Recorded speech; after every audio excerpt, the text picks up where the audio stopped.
Hello everyone.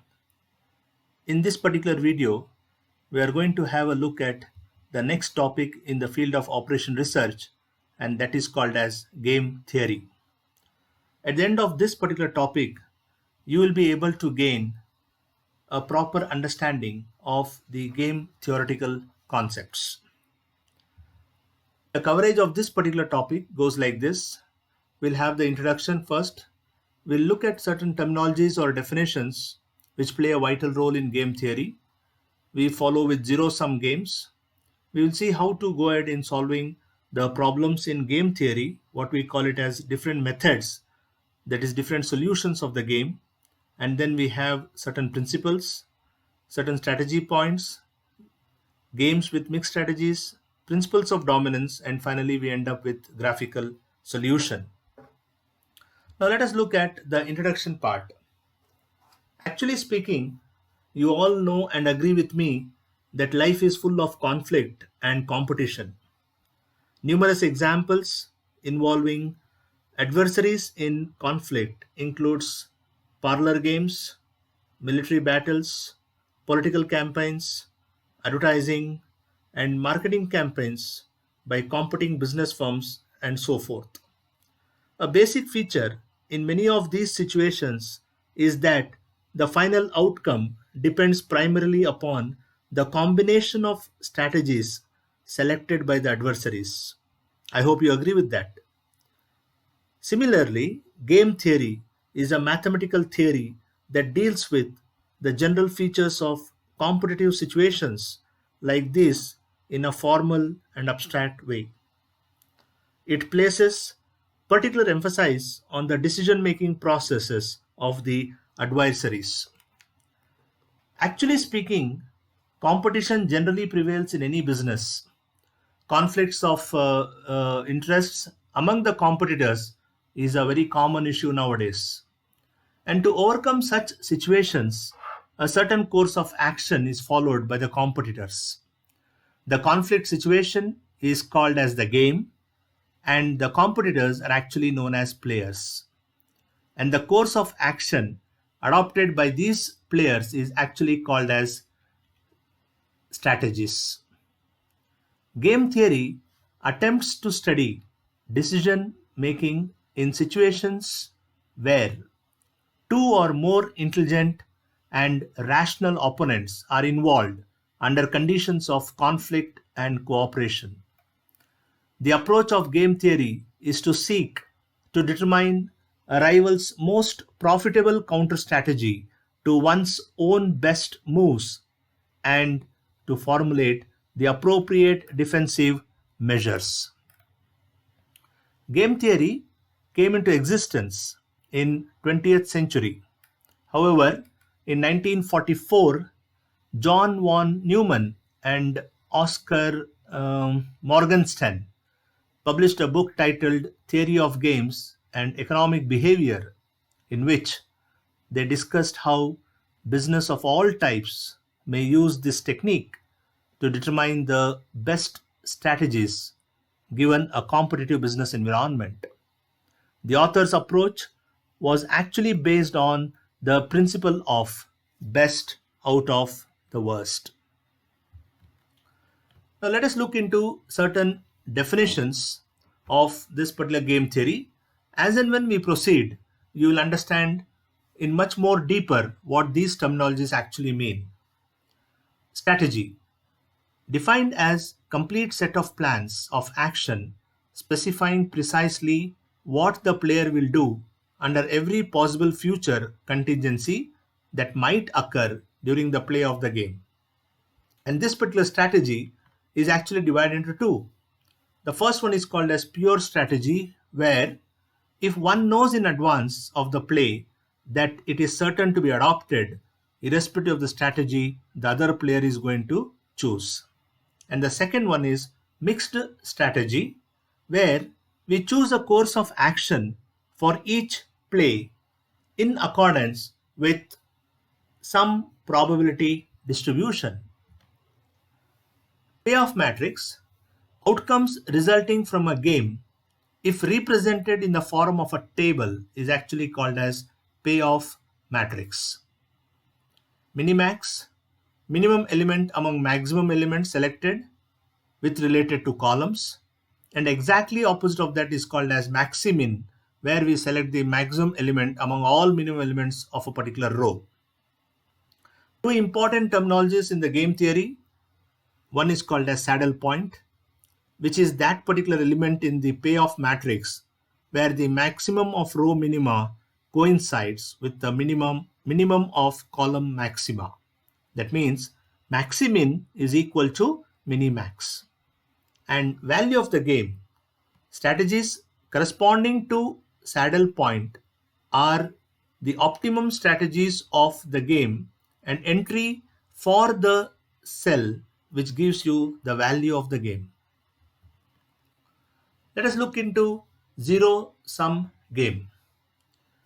Zero-sum is a situation in game theory in which one person's gain is equal to another person's loss.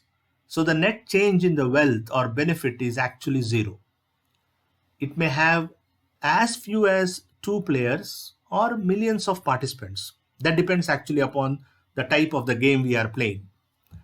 These zero-sum games are found in game theory but are less common than non-zero-sum games. For example, poker and gambling are most popular examples of zero-sum games since the sum of the amounts won by some players equals the combined loss of others. Games like chess and tennis, where there is one winner and one loser, are also called as zero-sum games. Apart from this, in the financial markets, options and futures are examples of zero-sum games, excluding transaction costs. Actually, for every person who gains on a contract, there is a counterparty which loses, actually speaking. Now let us look at the solution of the game. Any game theory problem can be solved in any one of these three methods actually. The first one is the saddle point, the second one is dominance rule, and the third one is the graphical method. Actually speaking, determining the optimal strategy or strategies for each player and the value of the game is actually referred as solution of the game. And these are the three methodologies used in game theory to find out the solution of the game. Now, before we proceed, just have a quick look at two principles, what is called as maximin and minimax. Maximin means the maximizing player lists his minimum gains from each strategy and selects the strategy which gives the maximum out of these minimum gains. Exactly opposite is minimax, where the minimizing player lists his maximum loss from each strategy and selects the strategy which gives him the minimum loss out of these maximum loss. You will understand as we proceed further.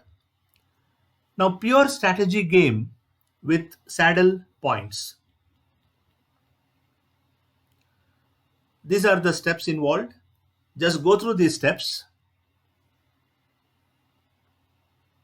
And of course, you will understand this as we proceed.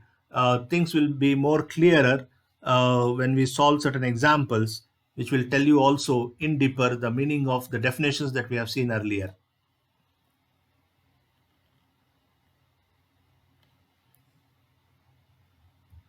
Okay, now let us look at method number 1, what is called as the saddle point. Right?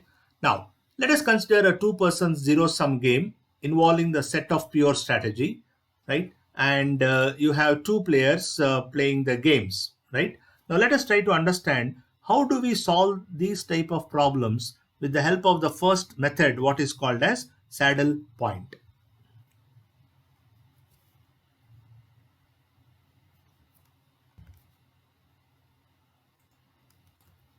Now, you have here in front of you, right?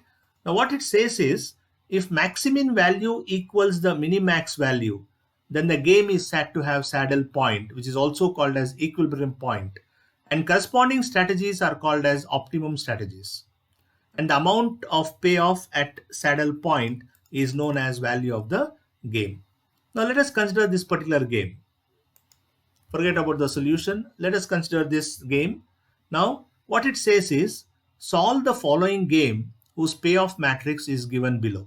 Right? Now look at this. Now this is actually a matrix which is called as a payoff matrix. Now this is actually a two-persons game. You have two players, player A and player B. We always talk about maximizing with respect to player A and minimizing with respect to player B.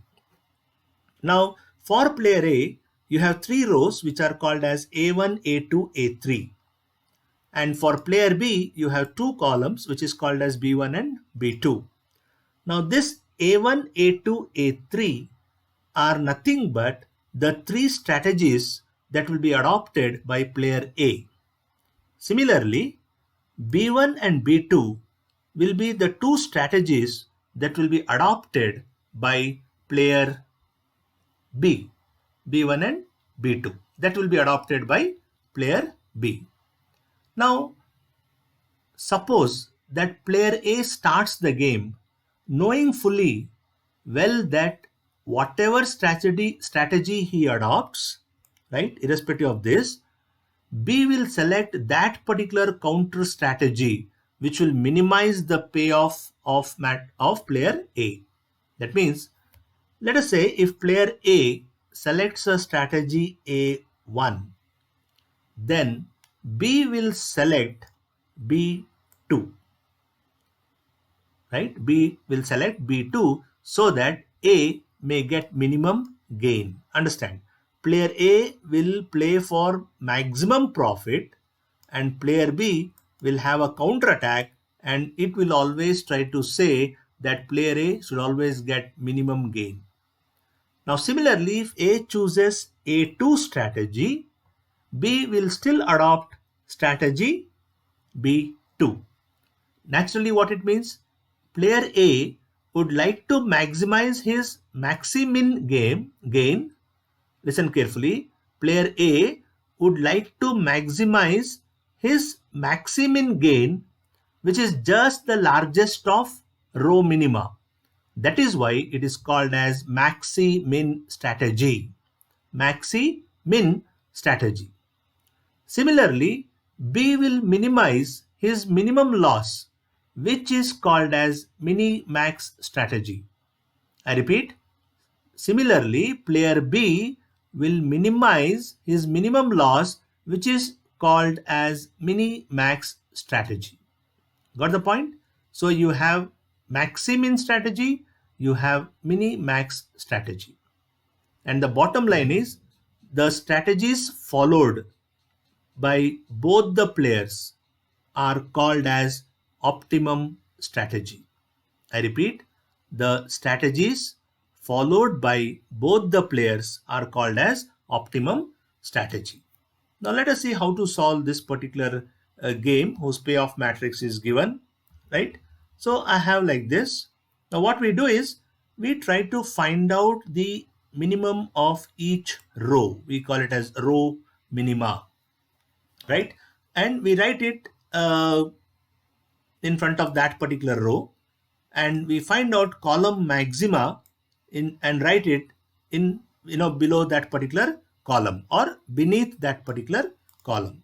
So if you look at the first row, right, the minimum of that is 2, so we write it here. Similarly, 8 and 6, so we write 6 here. We have 6 and 4, we write 4 here, right?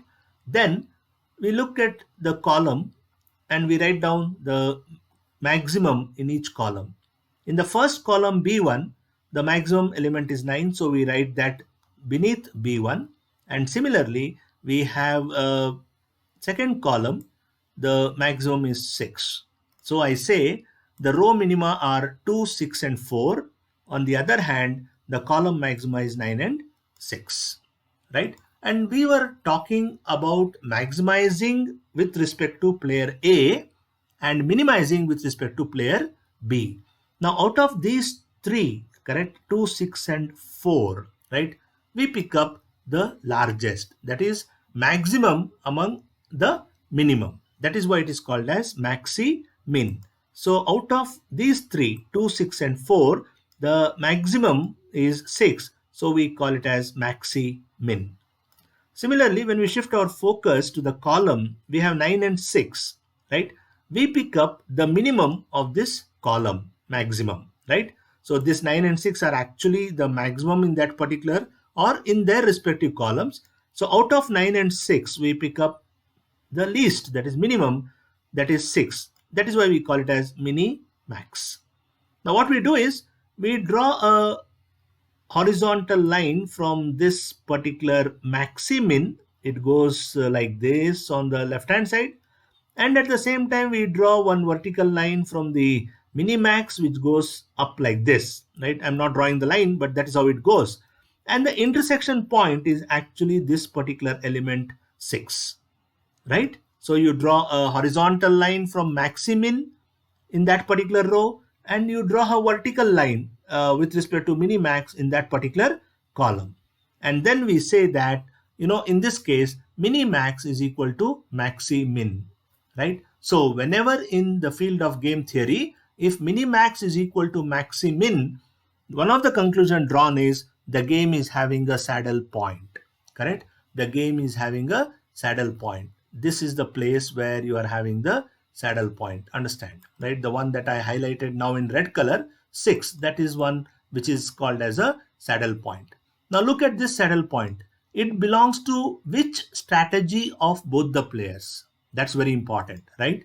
This saddle point belongs to which strategy of both the players? Now 6 belongs to A2. Am I right? 6 belongs to A2. That means player A with A2 strategy, and this 6 vertically belongs to strategy B2, which is of player B's strategy. And hence we draw conclusion that game is having a saddle point where the optimal strategy for player A will be A2, the optimal strategy for player B will be B2, and your saddle point is nothing but the value of the game. Got the point? Your saddle point is nothing but the value of the game, and hence the value of the game in this particular problem is 6, right? And that's what I said, that if maximin value equals minimax value, the game is said to have a saddle point, and the corresponding strategies are called as optimum strategies. And the amount of payoff at saddle point is actually known as value of the game. Okay, now to make things a little bit more clearer, let us take one more example and find out the optimal strategies and see whether that particular game has got a saddle point, in which turn we'll also have a value of the game. Now look at this particular game. So I have 2 players as usual with 4 strategies for player A and 2 strategies for player B, right? So what I do is I just pick up the minimum from each row. So 2 minus 1, 8. The least one is minus 1. Then here I'll get minus 4. Then again minus 4 and again minus 6. So these are the 4 least elements in the row. Similarly, I pick up the maximum element from each column. So in the first column, I have 2. In the second column, I have minus 1. And in the third column, I have 8. Now, out of the 4 elements, here minus 1, minus 4, minus 4, minus 6, minus 1 is the maximum among all minimum elements. So my maximin is minus 1. Similarly, with respect to 2, minus 1 and 8, the minimum is minus 1, which is the minimum among all maximum. So I call it as mini max. And I draw a vertical line like this to player B2. This is my vertical line. And at the same time, this is also my vertical line, right? And hence what happens, I will get a intersection point at minus 1. This one, I'll get it here, minus 1. So I say that maximin is equal to minimax, and hence, right, this particular game is said to have a saddle point, right? And then this minus 1 belongs to strategy A1 and belongs to strategy B2, and hence I draw conclusion that the game is having a saddle point where optimal strategy for player A is A1, optimal strategy for player B is B2, and finally the value of game is -1, right? So just once again a recap. Whenever maximin is equal to minimax, there exists saddle point or equilibrium point, and the game is deterministic, or it is also called as pure strategy game. It is also called as pure strategy game. Got it? So this is the fundamental introduction with respect to the what is game theory and the terminology is all about. And this is what is the saddle point and how do we obtain the value of the game and also the optimal strategies played by two players.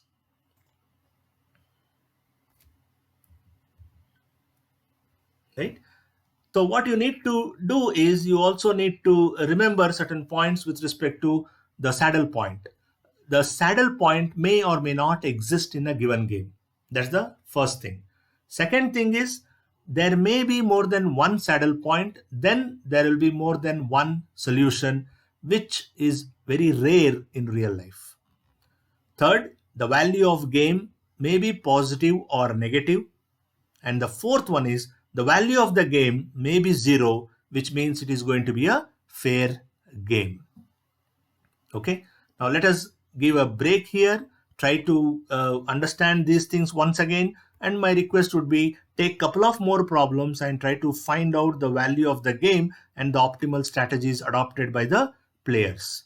In the next video, we will continue with the remaining aspect of how to go about in solving different types of problems in game theory.